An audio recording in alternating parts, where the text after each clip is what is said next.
શ્યામકુમારના નમસ્કાર। મધમાખી એ કુદરતનું એક એવું અદ્ભુત સર્જન છે જે કદમાં ભલે નાનું હોય પણ પૃથ્વીની આખી જીવસૃષ્ટિનું સંતુલન જાળવવામાં તેનો ફાળો સૌથી મોટો છે।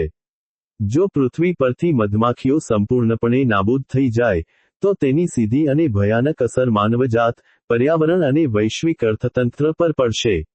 મધમાખીઓની ગેરહાજરીમાં પૃથ્વી પર જીવન ટકાવી રાખવું અશક્ય જેવું બની જશે, કારણ કે તેઓ આપણી ખાદ્ય શૃંખલાનો મુખ્ય આધારસ્તંભ છે। મધમાખીઓની સૌથી મહત્વની ભૂમિકા પરાગનયન પોલિનેશનની પ્રક્રિયામાં છે। આપણે જે ખોરાક ખાઈએ છીએ તેમાંના ત્રીજા ભાગના હિસ્સા માટે મધમાખીઓ જવાબદાર છે। ફળો, શાકભાજી અને તેલીબિયાં જેવા પાકોમાં પરાગનયન માટે મધમાખીઓ કુદરતી માધ્યમ તરીકે કામ કરે છે।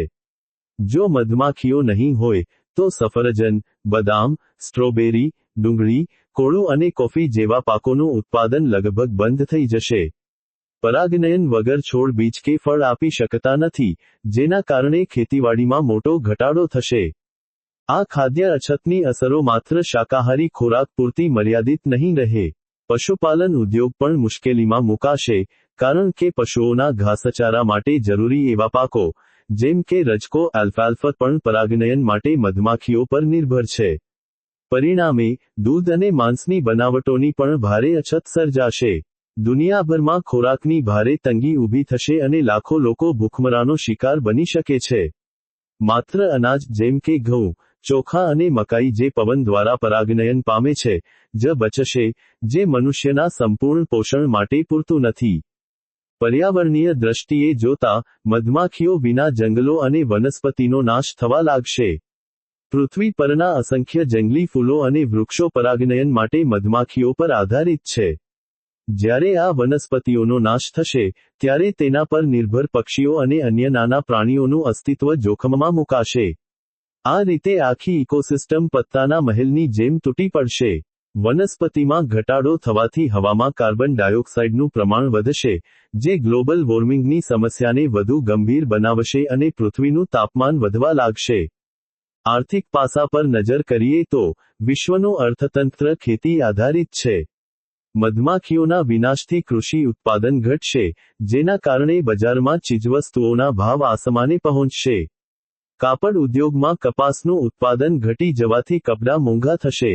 લાખો ખેડૂતો અને તેની સાથે સંકળાયેલા ઉદ્યોગો બેરોજગાર થઈ જશે।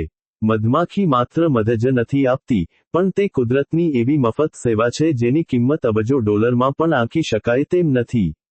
આલ્બર્ટ આઇન્સ્ટાઈને એકવાર કહ્યું હતું કે, જો મધમાખીઓ પૃથ્વી પરથી અદૃશ્ય થઈ જાય, તો મનુષ્ય પાસે જીવવા માટે માત્ર 4 વર્ષ બાકી રહેશે। જોકે આ સમયગાળો વૈજ્ઞાનિક રીતે ચર્ચાનો વિષય હોઈ શકે, પરંતુ તેની ગંભીરતા નકારી શકાય તેમ નથી। મનુષ્ય કદાચ ટેકનોલોજીની મદદથી, જેમ કે કૃત્રિમ પરાગનયન કે ડ્રોન, થોડો સમય ટકી રહે, પરંતુ તે કુદરતી વ્યવસ્થા જેટલું કાર્યક્ષમ કે સસ્તું ક્યારેય નહીં હોય।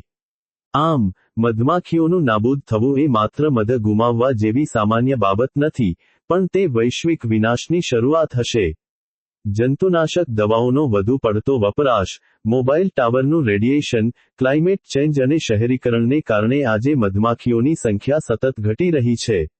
જો આપણે સમયસર જાગૃત થઈને આ નાનકડા જીવનું રક્ષણ નહીં કરીએ, તો પૃથ્વી પરનું સુંદર જીવન માત્ર ઇતિહાસ બનીને રહી જશે।